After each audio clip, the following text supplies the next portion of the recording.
சமையல். இன்னைக்கு ஒரு மட்டன் பிரியாணி தாங்க. Mutton mini piece biryani. வாங்க எப்படி பண்றதுன்னு பார்க்கலாம். நீங்க வந்து எல்லாருமே வந்து எங்க வீட்டில் பிரியாணினாவே யாராவது வந்து தான் என்னோட சோறு நிறைய செஞ்சுருக்காங்க. இன்னைக்கு நானே பண்ண போறேங்க, உங்களுக்கு செஞ்சு காட்ட போறேன். வாங்க இந்த சரசமா பிரியாணி பார்க்கலாம். நம்ம இன்றைக்கி பண்ண போகிற மட்டன் பிரியாணிக்கு நான் வந்து பீசஸ் வந்து பாருங்கள் ரொம்ப சின்னதாக தான் போட்டிருக்கேன். நார்மலாக வந்து பிரியாணிக்கு வந்து பீசஸ் பெருசாக போடுவோம். நான் இன்றைக்கி சரி சின்ன சின்னதாக போடலாமே, நல்லா உப்பு காரம் எல்லாமே நல்லா பிடிக்குமே அப்படிங்கிறதுனால நான் வந்து பீசஸ் வந்து சின்னதாக போட்டிருக்கேங்க. இப்போ இதுக்கு தேவையான அளவுக்கு கொஞ்சமாக நம்ம உப்பு போட்டுக்கலாம். இதில் மட்டன் வேகிறதுக்கு மட்டும் இப்போ தேவையான அளவுக்கு போட்டுக்கலாம். கொஞ்சமாக மஞ்சத்தூள் போட்டுக்கலாங்க. மஞ்சத்தூள் கிருமி நாசினி அப்படிங்கிறனால நம்ம கொஞ்சமாக சேர்த்துக்கலாம். ஏன்னா பிரியாணிக்கெலாம் வந்து மஞ்சத்தூள் எப்பயுமே போட மாட்டாங்க பெரும்பாலும். இப்போ இஞ்சி பூண்டு பேஸ்ட்டு இதில் 1 டீஸ்பூன் போட்டிருக்கேங்க. மிக்ஸ் பண்ணிவிட்டேன். இப்போ இதை நல்லா மிக்ஸ் பண்ணி விட்டுட்டு நம்ம இதை வந்து ஒரு 3 சவுண்டு விட்டு எடுத்துக்கலாம். நீங்கள் ரொம்ப குட்டி கறியாக இருந்துச்சு அப்படின்னா நீங்கள் வந்து 2 சவுண்டு விட்டிங்கன்னா கூட போதுமானது. இப்போ இதில் கொஞ்சமாக தண்ணி விட்டுக்கலாங்க. மட்டன்லேருந்தே தண்ணி விடும். நம்ம இந்த தண்ணியே வேஸ்ட் பண்ண வேண்டாம். பிரியாணிக்கு நம்ம அளந்து வச்சுக்கலாம். இது பீஸ் சின்னதாக போட்டதுனால தான் நான் உங்ககிட்ட மினி பீஸ் பிரியாணி அப்படின்னு சொன்னேங்க. இப்போ நம்ம இதை வந்து 3 சவுண்டு விட்டு எடுத்துக்கலாங்க. இது ஒரு 3 சவுண்டு வரட்டுங்க, வெயிட் பண்ணலாம். நம்ம செய்ய போகிற மட்டன் பிரியாணிக்குங்க நான் வந்து 3 சவுண்டு விட்டு மட்டனை வேக வச்சு எடுத்து வச்சுருக்கேங்க. அதுலேருந்து தண்ணியையும் தனியாக எடுத்து வச்சுருக்கேன். இதையும் நம்ம அளந்து ஊற்றிக்கலாம். அதுக்கு தேவையானதெல்லாம் வந்து 3 டீஸ்பூன் அளவுக்கு நான் இஞ்சி பூண்டு பேஸ்ட் எடுத்து வச்சுருக்கேங்க. கொத்தமல்லி புதினா ஒரு அரை லெமன் எடுத்திருக்கேன். 2 தக்காளி, அரை கிலோவுக்கு வந்து 2 தக்காளி ஒரு மீடியம் சைஸு, நார்மலாக சின்னதாக இருக்கிறத விட கொஞ்சம் பெருசாக எடுத்திருக்கேன். அதை கட் பண்ணி வச்சுருக்கேன். ஒரு 3 பெரிய வெங்காயம் எடுத்திருக்கேங்க. 2 பச்சை மிளகாய் இந்த மாதிரி கீரி எடுத்து வச்சுருக்கேன். அப்புறமா தாளிக்கிறதுக்கு பட்டை, கிராம்பு, ஏலக்காய், இந்த பிரியாணி தாளிப்பு சாமான் இதெல்லாம் இருந்தால் போடலாங்க, இல்லைனா வந்து அவசியம் இல்லை. பட்டை, கிராம்பு, ஏலக்காய் போட்டிங்கன்னா போதுமானது. ஏலக்காய் 2 எடுத்திருக்கேன். பிரியாணி இலை, முந்திரியும் அது மாதிரி ஆப்ஷன் தாங்க, உங்ககிட்ட இருந்தால் போடலாம், விருப்பப்படலைன்னா விட்டுறலாம். அதை தயிர் ஒரு 2 டீஸ்பூன் எடுத்து வச்சுருக்கேங்க. சின்ன வெங்காயம் நான் ஒரு கைப்பிடி அளவுக்கு, அரை கிலோவுக்கு 1 பாதியமாக அரைச்சி எடுத்து வச்சுருக்கேன். நெய் தேவைக்கு எடுத்துக்கலாம். பிரியாணி மசாலா, மிளகாத்தூள் காரத்துக்கு, உப்பு தேவைக்கு, அப்புறம் நான் தேங்காய் எண்ணெயும் கடலை எண்ணெயும் சேர்த்து தாங்க தாளிப்பேன். அப்புறம் பிரியாணி அரிசியை வந்துட்டு நான் இப்போ தான் தண்ணியில் போட்டிருக்கேன். நம்ம தாளிக்கும் போது தண்ணியில் போட்டால் போதுமானது. இப்போ நம்ம தாளிச்சிடலாங்க. இப்போ நான் இன்றைக்கி ஒரு பேனில் தாங்க தாளிக்க போகிறேன். ப்ரெஷர் பேன் அடுப்பில் ஏற்றியாச்சு. இப்போ வந்து இதில் தேவையான அளவுக்கு நம்ம தேங்காய் எண்ணெய் ஒரு 1.5 டேபிள் ஸ்பூன் அளவுக்கு விட்டுக்கலாங்க. கடலை எண்ணெயும் அதே மாதிரி 1.5 டேபிள் ஸ்பூன் விட்டுக்கலாம். இந்த எண்ணெய் நல்லா காஞ்சிருச்சுங்க. இப்போ தாளிப்பு சாமான் எல்லாமே இதில் சேர்த்துடலாம். அடுத்ததாக பச்சை மிளகாய் 2 சேர்த்துக்கிறாங்க. வெங்காயம் சேர்த்துடலாம். இந்த வெங்காயம் நல்லா வதங்கணுங்க. நல்லா கலர் சேஞ்ச் ஆகிற வரைக்கும் நம்ம நல்லா வதக்கிக்கணும். வதங்கிறதுக்கு கொஞ்சமாக உப்பு சேர்த்துக்கலாம். இது நல்லா வதங்கிட்டுங்க, பார்க்கலாம். இப்போ பாருங்கள், வெங்காயம் நல்லா வதங்கியாச்சு. நம்ம இஞ்சி பூண்டு பேஸ்ட் இதில் எடுத்து வச்சது சேர்த்துக்கலாங்க. இப்போ அரை கிலோவுக்கு ஒரு 3 டீஸ்பூன் அளவுக்கு எடுத்திருக்கேன். நம்ம 1 ஸ்பூன் வந்து மட்டன் வேக வைக்கிறதுக்கு போட்டிருக்கோம். அதனால் வந்து 4 டீஸ்பூன் போடலாங்க அரை கிலோவுக்கு. நம்ம 1 பாதியமாக அரைச்சி வச்ச சின்ன வெங்காயம் போட்டுக்கலாம். உங்கள்கிட்ட சின்ன வெங்காயம் இல்லை அப்படின்னா நீங்கள் பெரிய வெங்காயம் சேர்த்துக்கலாம்.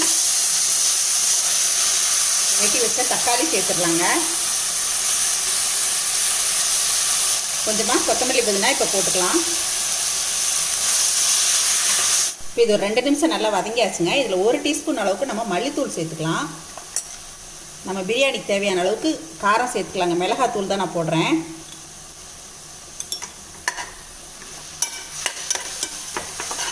இப்போது பிரியாணிக்கு தேவையான கரம் மசாலா, இப்போது பிரியாணிக்கு தேவையான பிரியாணி மசாலா சேர்த்துக்கலாங்க. அரை கிலோ போட்டிங்கன்னா 1 டீஸ்பூன் அளவுக்கு பிரியாணி மசாலா போடுங்க, அது சரியாக இருக்கும். இப்போ நம்ம எடுத்து வச்ச தயிர் 2 டீஸ்பூன் இதில் சேர்த்துடலாங்க.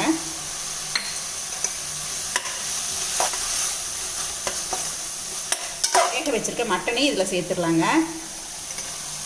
தேவையான பொடி நம்ம எல்லாமே சேர்த்துட்டோங்க.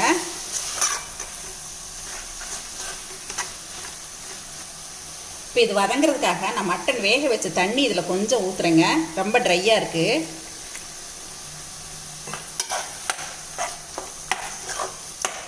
நம்ம பிரியாணிக்கு தேவையான உப்பும் இதிலேயே சேர்த்துடலாம். தண்ணி பத்தலை, இன்னும் கொஞ்சம் விட்டுக்கலாம். இது நல்லா இதுலேயே வதங்கி நல்லா சுருண்டு வரணுங்க. அந்தளவுக்கு நம்ம நல்லா வதக்கணும். இது கொஞ்சம் நேரம் வதங்கிட்டுங்க, பார்க்கலாம். இது ஒரு 2 நிமிஷம் நல்லா வதக்கியிருக்கேங்க. இப்போ இதை வந்து நம்ம அடுப்பை நல்லா குறைச்சிடலாம். இப்போ குறைச்சிட்டு ஒரு பெரட்டி விட்டுட்டு நம்ம வந்து மூடியை போட்டுடலாம். ஒரு 10 நிமிஷத்துக்கு மேலேயே இது வந்து நல்லா சுருண்டு வரணுங்க. நம்ம அப்பப்போ இடையில பெரட்டி விட்டுக்கலாங்க. இது 10 நிமிஷம் ஆகட்டுங்க, பார்க்கலாம். இது ஒரு 1/4 மணி நேரத்துக்கு மேலேயே நல்லா வதங்கிடுச்சுங்க. பாருங்கள், ஓரமெல்லாம் பார்த்தீங்கன்னா கொஞ்சம் எண்ணெய் பிரிஞ்சே வரும். அந்தளவுக்கு நம்ம நல்லா வதக்கிக்கணும். சுருளை வதக்குறதுல தாங்க அந்த பிரியாணியோட டேஸ்ட்டே இருக்குது. அதனால் நம்ம ஊற்றின தண்ணியெல்லாம் நல்லா வத்திடணும். பாருங்கள், இப்போ நல்லா நான் ஒரு 1/4 மணி நேரத்துலேருந்து 20 நிமிஷம் வரைக்குமே வந்து இடையில தூண்டி விட்டும் வதக்கினேன். அடுப்பு குறைச்சி வச்சுட்டும் போயிட்டேன். ஒரு 20 நிமிஷம் இது நல்லா வதங்கியிருக்குங்க. அந்த பச்சை வாசம் எல்லாமே போயிடணும். அந்தளவுக்கு நம்ம வதக்கிக்கிட்டு இப்போ மீதி இருக்க கொத்தமல்லி புதினாவும் இதில் சேர்த்துக்கலாங்க. ஒரு பெரட்டிட்டு நம்ம இதுக்கு தேவையான தண்ணியை நம்ம ஊற்றிடலாங்க. நீங்கள் 1 பங்குக்கு 2 பங்கு தண்ணி சேர்த்திங்கன்னா சரியாக இருக்கும். இப்போ இது நல்லா கொதிச்சு வரட்டுங்க. நம்ம ஊறிட்டு இருக்க அரிசியை சேர்த்துக்கலாம். இதில் கொஞ்சம் லேசாக மூடி வைக்கிறேன். இப்போ நல்லா கொதிச்சிருச்சுங்க. இப்போ நம்ம வந்து அரிசி சேர்த்துடலாம். நான் இன்றைக்கி சீரக சம்பா அரிசி தான் எடுத்திருக்கேன். தண்ணி வந்து நல்லா வடிச்சிட்டு போட்டுருங்க.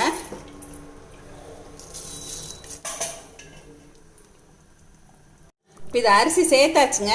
இப்போ இதை நம்ம குக்கர் மூடியை போட்டுடலாம். இடையில பரட்டி விட்டுக்கலாம். ஒரு 3/4 பதம் வேகட்டுங்க, நம்ம பார்க்கலாம்.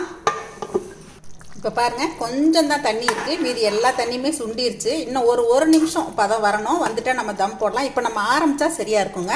இல்லை, நான் இதுக்கு நெய் போட்டுறேங்க. ஒரு 2 டேபிள் ஸ்பூன் அளவுக்கு நம்ம போட்டுக்கலாம் நெய்.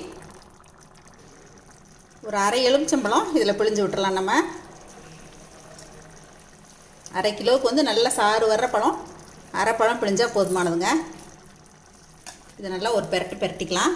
பாருங்கள், நம்ம இதெல்லாம் பண்ணி முடிக்கிறதுக்கும் இந்த பதம் வர்றதுக்கும் சரியாயிடுச்சு. இப்போ இந்த ஸ்டேஜில் நம்ம வந்து குக்கரை மூடி வெயிட்டை போட்டுடலாங்க. இப்போ நான் வெயிட் போட்டேங்க. நல்லா அடுப்பை குறைச்சி வச்சிடணுங்க. ஒரு 1/4 மணி நேரம் பொறுத்து நம்ம பார்க்கலாங்க. இப்போது வெயிட் போட்டு 1/4 மணி நேரம் ஆயிடுச்சுங்க. நான் இப்போ அடுப்பை ஆஃப் பண்ணிடுறேன். இப்போ மறுபடியும் ஒரு 10 நிமிஷம் அப்படியே தம்லேயே இருக்கட்டுங்க. அதுக்கப்புறம் நம்ம வந்து குக்கரை ஓப்பன் பண்ணிக்கலாம். இப்போ நம்ம பிரியாணி ஓப்பன் பண்ணிடலாங்க. இறக்கி 10 நிமிஷம் ஆயிடுச்சு. வாவ், பாருங்கள், சூப்பராக ரெடி ஆயிடுச்சு. கரெக்டாக ரொம்ப பதமாக வந்திருக்குங்க. நல்லா இதை பெரட்டி விட்டுறணும். குழையவும் இல்லை, கொஞ்சம் கூட அடி பிடிக்கவே இல்லை. பாருங்கள், துளி கூட அடியும் பிடிக்கல. ரொம்ப பதமாக நல்லா வந்திருக்குங்க பிரியாணி. உங்கள் எல்லாருக்கும் செஞ்சு காட்டுறது பிரியாணி இன்றைக்கி நல்லா வரணுமே அப்படின்னு நினச்சிட்டே செஞ்சேங்க. ரொம்ப நல்லா வந்திருக்குங்க. பாருங்கள், கரெக்டாக வந்திருக்கு. என்னங்க, ரொம்ப நாளைக்கு அப்புறம் நான் செஞ்ச இந்த பிரியாணி உங்களுக்கு எல்லாருக்கும் ரொம்ப பிடிச்சிருக்குன்னு நினைக்கிறேங்க. கமகமாக வாசம் தூக்குதுங்க. எனக்கு பிரியாணி ரொம்ப பிடிக்குங்க. உங்களுக்கும் பிடிக்கும்னு நினைக்கிறேன். இதை பார்த்துட்டு உங்களோட ஃபீட்பேக் சொல்லுங்கள். நீங்களும் மறக்காமல் செஞ்சு பாருங்கள். என்னங்க, இப்போ நான் பண்ண பிரியாணி உங்களுக்கு எல்லாருக்கும் ரொம்ப பிடிச்சிருக்குன்னு நினைக்கிறேன். உங்களோட ஃபீட்பேக் சொல்லுங்கள், ஷேர் பண்ணுங்கள், சப்ஸ்கிரைப் பண்ணுங்கள். நீங்கள் எல்லாரும் சேனலில் வந்து எனக்கு சரசமா ரொம்ப செல்லமாக வச்சுருக்கீங்க. எனக்கு ரொம்ப சந்தோஷமாக இருக்குது. இந்த சரசமா பிரியாணி பார்த்துட்டு உங்களோட கமெண்ட் சொல்லுங்கள். மறுபடியும் ரெசிபியுடன் உங்களை வந்து சந்திக்கிறேன். நன்றி, வணக்கம். சரசு சமையல் பாருங்கள். சமையல் நல்லா பண்ணுங்கள்.